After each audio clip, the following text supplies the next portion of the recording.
Keep Leslie in your pocket. Go to lesliemarshallshow.com/members.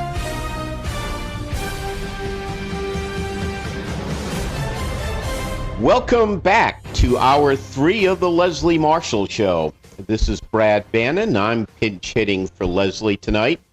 And in this hour, we're going to have our usual roundtable. Tonight, we have Pat Garofalo, who is the assistant managing editor of usnews.com. That makes him my editor, and Leslie's too, actually. Also joining us on the panel is our own executive producer, Mark Grimaldi. Let's start with this, guys. The NFL draft starts tonight, and I think they're only drafting in the first round tonight, and then they'll finish it over the weekend, I guess. But Pat, the NFL may make history at some point during the draft, right? Yeah, it's absolutely possible if Michael Sam, the University of Missouri defensive end, gets chosen, and he then subsequently makes the team that he gets picked for. He'll be the NFL's first openly gay player, which is a big deal. Yeah, it is. Let's say let's talk about the question we threw out to the listeners. If Michael Sam gets drafted and makes the team, my question to our listeners, and we can start off with this question panel, is this going to be a big distraction to the team that Michael Sam plays on, or does no one care and it will just be business as usual? Mark, you want to start? I think that there could be a bit of a media circus, just like, any other time you see, like last year, I can't think of the player that was taken out of Notre Dame. Manti Te'o was taken, and there was a lot of talk that he was a closeted gay man because of the whole issue with the fake girlfriend and everything. And there was supposed to be this big media circus that was going to follow him to San Diego, and he quietly had a very good, consistent year, and you really didn't hear anything else about it again. I think it will be a different story if Michael Sam is drafted, because I think he's going to be an absolute spokesperson for equality in the NFL, and giving everyone a chance regardless of their sexual preference. You just had the issue in the NBA with the racist comments by Donald Sterling, and you saw how strongly the NBA reacted to that.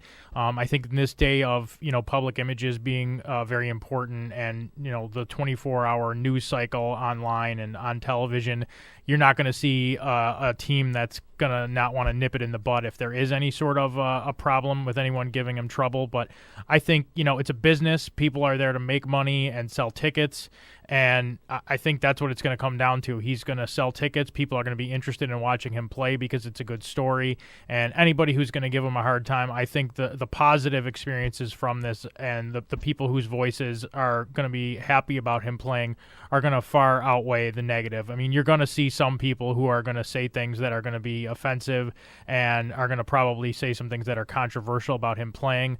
But, what player who's broken a barrier in his sport has not had that to deal with? I mean, you think way back to when Jackie Robinson became the first African-American to play in Major League Baseball. Think about the kind of stuff he had to deal with, whereas now, Michael Sam being the first openly gay player in the NFL, he might have to deal with some things here and there, and I give him lots of credit for being very brave in what he's done, but it'll be nowhere near what a guy like Jackie Robinson had to deal with.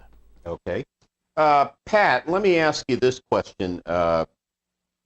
Compared to other leagues, and we had this big controversy with the Miami Dolphins last year, who two of the offensive linemen were going at each other like crazy.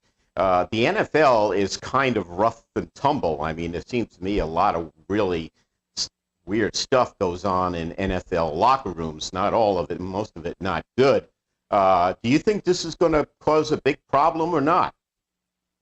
Pat? I think it doesn't have to. I think the reason we're talking about this distraction thing is because you've heard a lot of kind of NFL insiders, NFL executives, NFL prognosticators say that Sam will be a distraction. I think he's only a distraction if you let him be a distraction. I think the case of Jason Collins, who is a member of the Brooklyn Nets in the NBA and is the first openly gay male in America's 4 major professional sports leagues. His case is really instructive. He joined the team.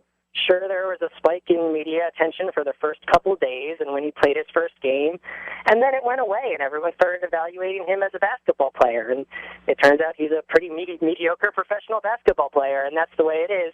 He wasn't a distraction to the team. The Nets are in the second round of the playoffs for the first time since 2007, and people just aren't talking about Jason Collins and his sexuality anymore because it doesn't matter. I imagine a similar system will play out. If Sam is on a team where they're making a big deal out of it, then it'll be a big deal, but it doesn't have to be. Okay. Do you have any idea, Pat, which of the teams might be interested in drafting him? There have been all sorts of whispers over the last couple of days about which team might pick him. I've heard Baltimore, I've heard New England, but you never really know, especially since he's projected to be towards the later end of the draft anyway. For real football reasons, people think he's a little small for the position he plays. So if he gets picked, it'll probably be in the later rounds, and you don't really ever know what's going to happen when the draft gets to that point. What do you think, Mark? I think Pat brings up a good point. I mean, you have a very close example of Jason Collins. I don't see why that can't be an example of how things will go with Sam. But I do, find it interesting. I was reading a piece by Dave, I think it's Zirin of Edge of Sports, and he blogs for The Nation as well. And, he does a really good job, analyzing this situation and other situations that are bigger than sports that happen to take place in the world of sports. And I think when you could come down to a controversy is if a team takes, a no-name wide receiver or, a really rough and tumble prospect in like the 6th or 7th round, when they clearly had a need at linebacker and Sam's been sitting there and isn't taken, then I think that's the end of the spectrum where you could start to see some things of saying, oh, was he not picked because, he was openly gay?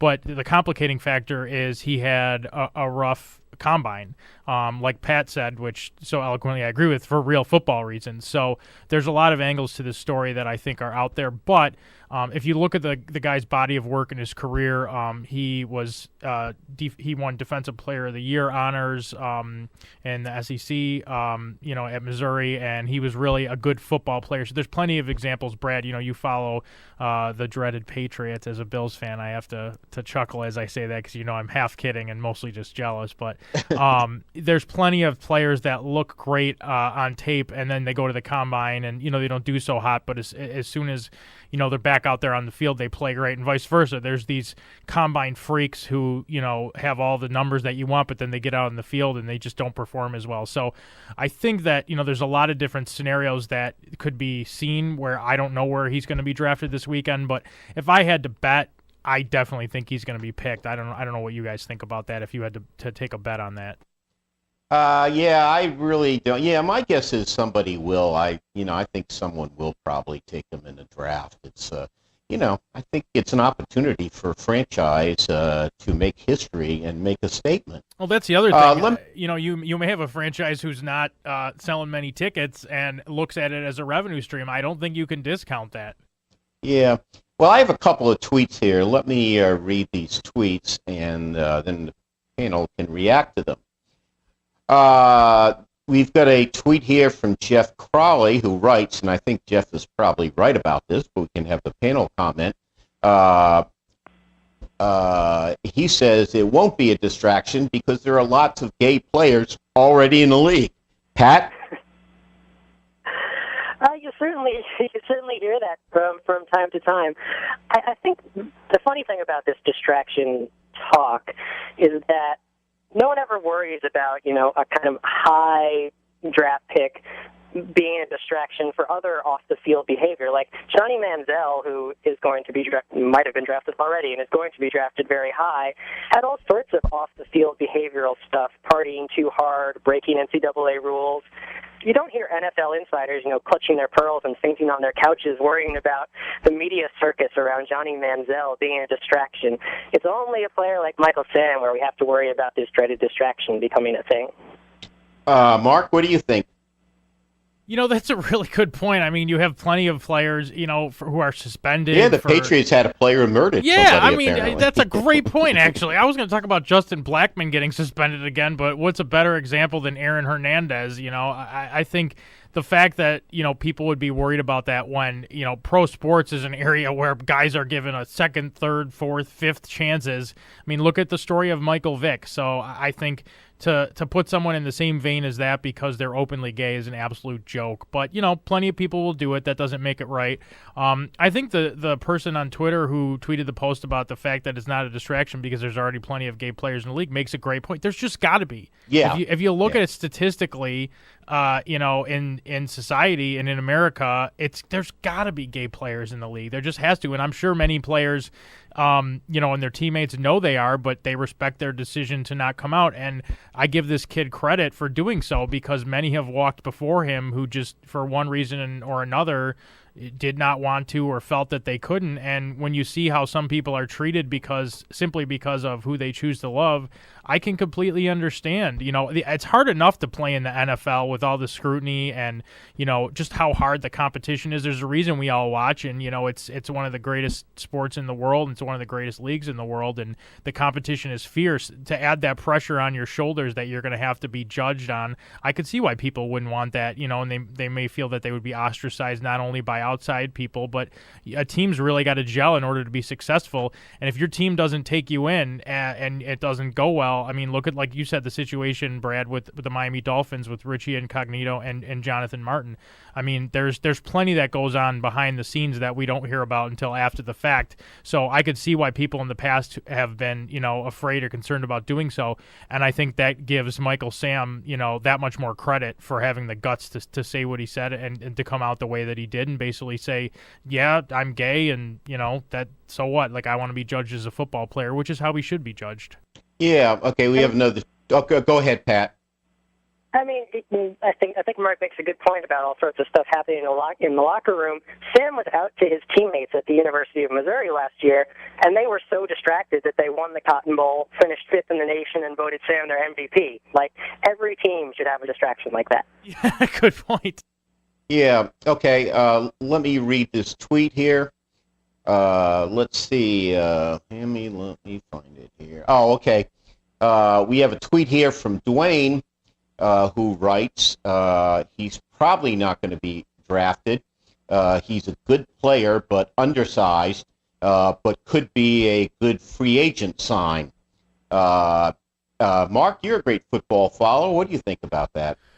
I mean, you do see plenty of players who are undrafted go on to be successful, and I think he's in the mold of, having success at the college level. I really do think he's going to be drafted, regardless of whether or not, he came out as gay. I think if you just grade the player, he had plenty of success on the football field, and plenty of NFL GMs would rather, take that to heart than, how they look at the combine or at their pro day. You have another example, of a higher prospect in the Louisville quarterback, Teddy Bridgewater. He was going to be the consensus number one overall pick for most of the year, and then he had a rough pro day, and, people have downgraded him, but he's still going to be chosen in the first round, I believe, or at least in the second round. And a team that chooses him is going to be doing it based on the success he had in college. And they're not going to be as concerned about his pro day or, the game tape. I mean, a lot of that, a lot of NFL minds have different opinions on that.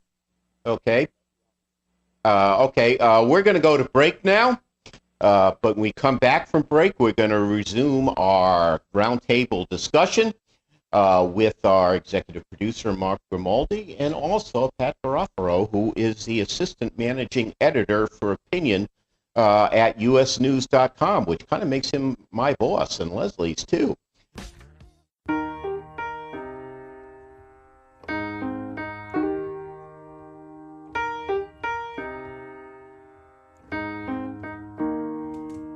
When I was in the 3rd grade, I thought that I was gay, cause I could draw. My uncle was, and I kept my room straight. I told my mom, tears rushing down my face. She's like, Ben, you've loved girls since before pre-K. Tripping. Yeah, I guess she had a point, didn't she? Bunch of stereotypes all in my head. I remember doing the math, like, yeah, I'm good at Little League. A preconceived idea of what it all meant. But those that like the same sex had the characteristics. The right-wing conservative. We're going to go another round about Michael Sam. Mark, you wanted to say something? Yes, I was just looking over the tweets in the break, and Pat, I'm sure you've probably heard this, counterpoint. This woman, Diane, at Fairfax51, our question, just so that people know what she's responding to, said, will Michael Sam be drafted and become the NFL's first openly gay player, and if so, what will it mean to the NFL in America? And she responded, if he's good enough, he will be drafted. Gay NFL, no one cares, just no special treatment. And then she says, gay or not, should keep it to yourself. Sex is personal. I'm not going on TV and declaring anything about my sex life. Okay.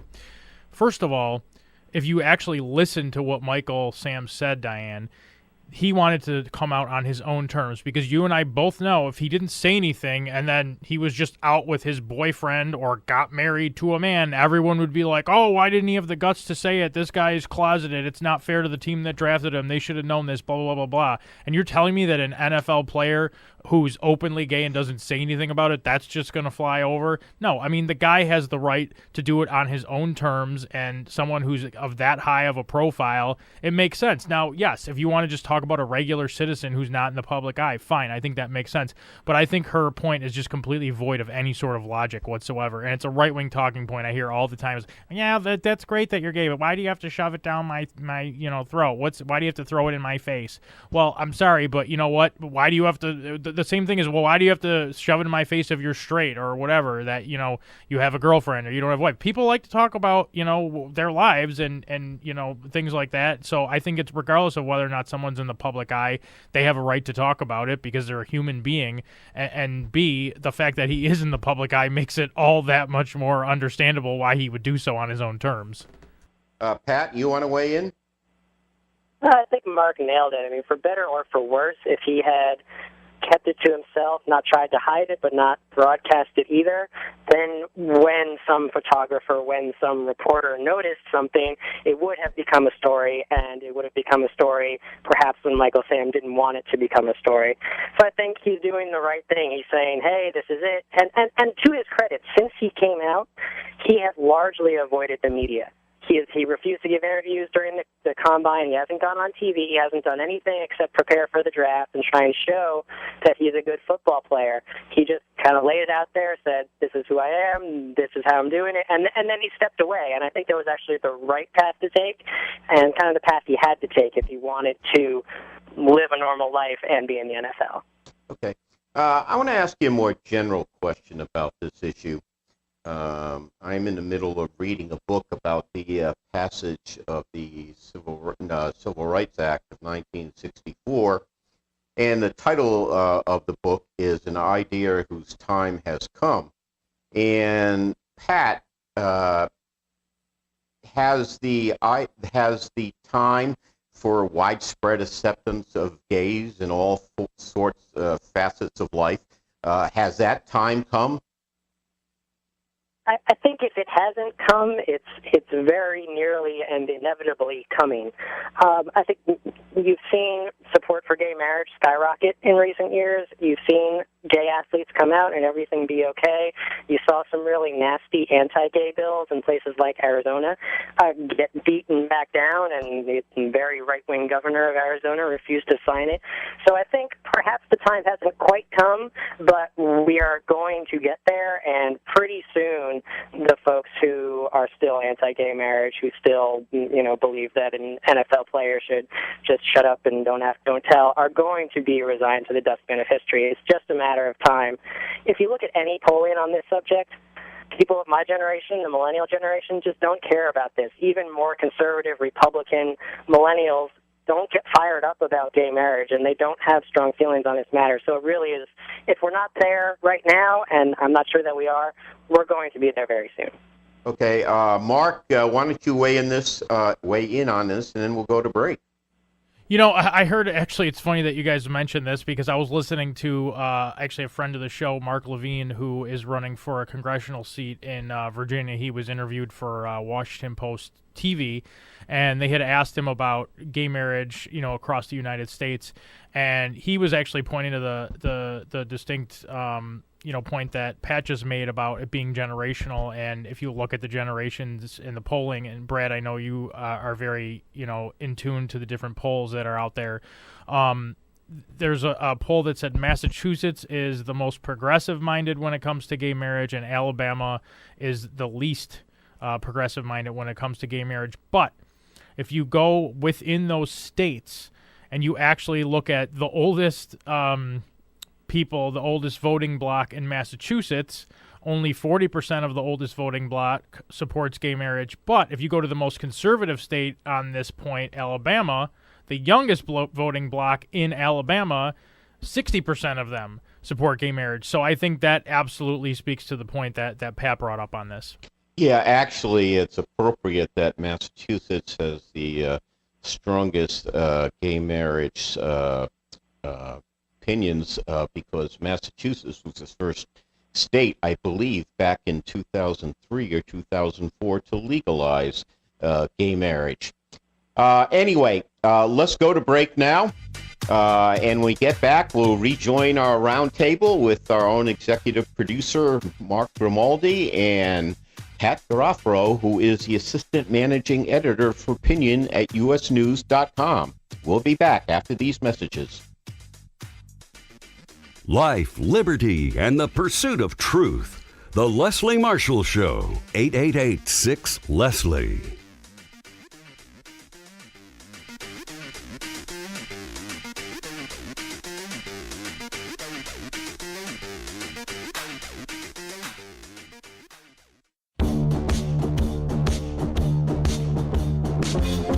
Keep Leslie in your pocket. Go to lesliemarshallshow.com/members.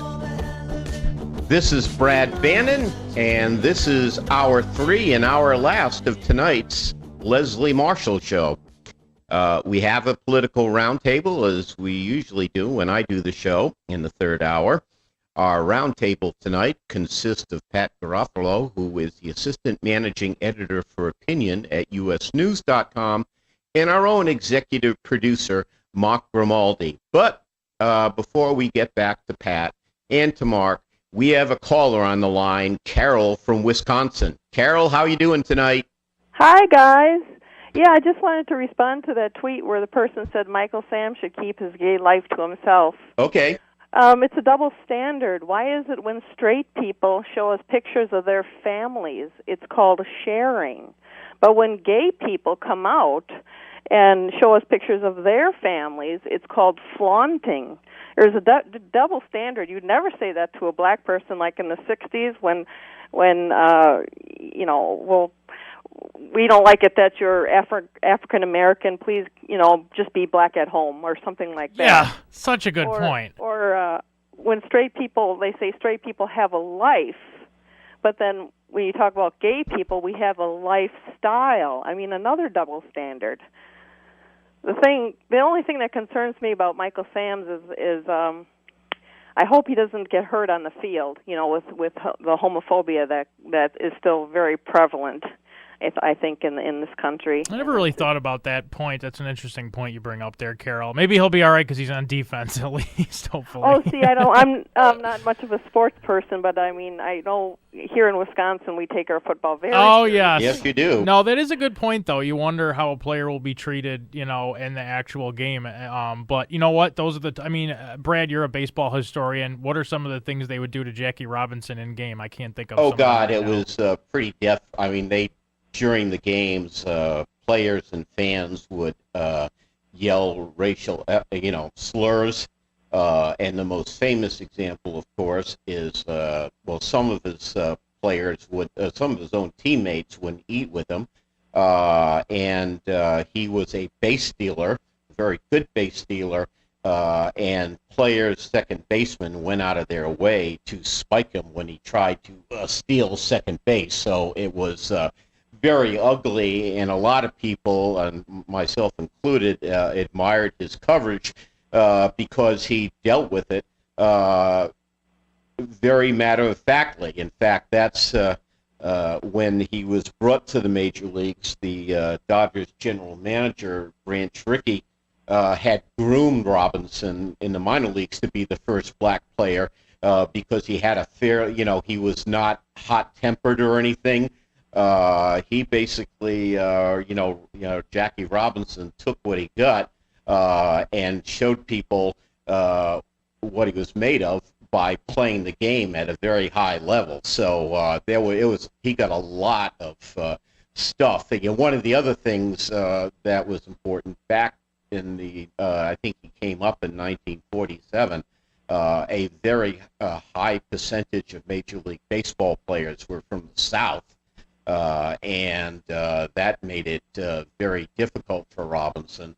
But, one of the interesting stories about that is that one of his teammates on the Dodgers, who was their shortstop, Pee Wee Reese, who was a very good shortstop, he was a Southerner, and Reese decided that he was going to bring the team together, and he went out of his way to be friendly to Robinson. And the rest of the team thought, well, he's a Southerner. If it's okay with him, it's okay with us. So it took a lot. He was a courageous man to put up with all that stuff, but he did, and baseball's all the better for it. Do we still have Carol? Yes, I'm still here. Carol, let me ask you a question that I asked the panel before. Do you think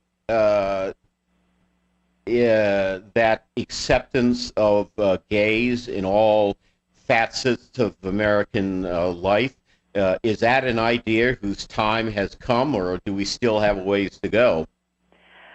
I think we still have a ways to go, but I'm in my 50s, and the young people that are coming up are so accepting, and the generation is definitely changing. I see a lot of positive things happening, but I still see a lot of homophobia, especially where I am from here in southeastern Wisconsin, and I think we still have a ways to go. But I see a lot of the younger generation coming up who just have come to me and say, well, what's the big deal? Why can't you get married? And I'm just floored when I hear some of these comments from these younger people, and I'm talking about younger people in their 20s and 30s, but I'm a little older than that now. But so I'm hopeful. I hope I can get married someday. In Wisconsin, we have it's very detrimental here. If I get married in another state, I can be thrown in jail for 9 months. God. And fined $10,000.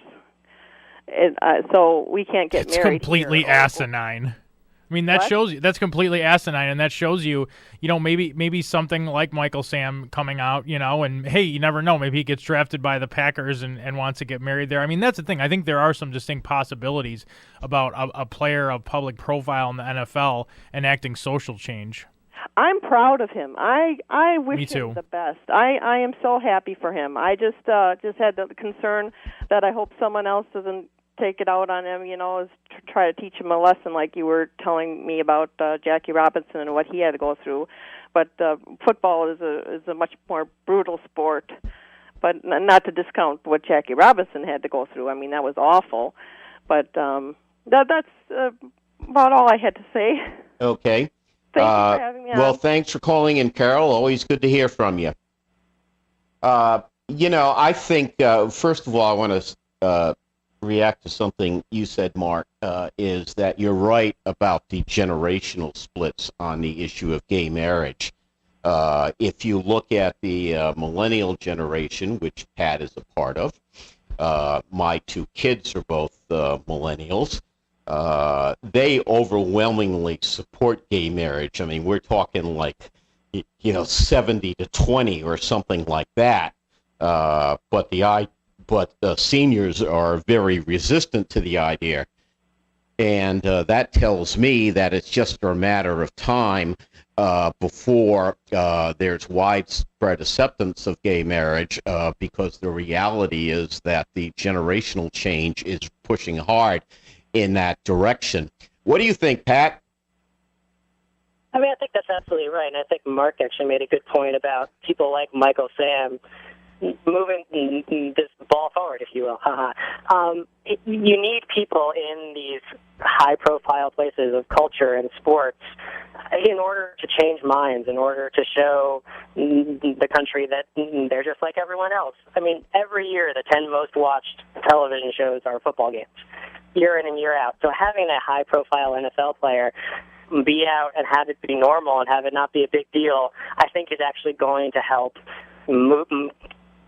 increase, have that day when it is just not a big deal be one day sooner. Yeah. I definitely think it's just a matter of time, and it won't be a lot of time until gay marriage is, accepted widely. We talked about the generational split, but I have felt strongly that a true sign that gay marriage was becoming, gay relationships, gay marriage becoming acceptable, was when I was watching the Super Bowl, speaking of football, and Coke ran an ad, and it showed all sorts of people, different races, religions, but it also showed a gay couple with their daughter. And I remember thinking when I saw this, wow, if it's good enough for Coke, it's just a matter of time. And I hope I'm right about that, and I think I am. Carol said, and I totally agree with this, that if you talk about it with millennials like my kids, they just don't see why it's such a big deal. I think most millennials have friends who are gay and just can't figure out why it's such a big deal, because they've never made it a big deal in their lives and their relationships with their gay friends. So hopefully this will all sort out. I want to thank our panel. It was an interesting discussion. I didn't expect to talk about Michael Sam and gay marriage for the entire hour, but radio shows are organic, so here we go. Anyway, I want to thank our panel, which is Pat Garofalo from U.S. News and World Report, and our own executive producer, Mark Grimaldi. That's it for me.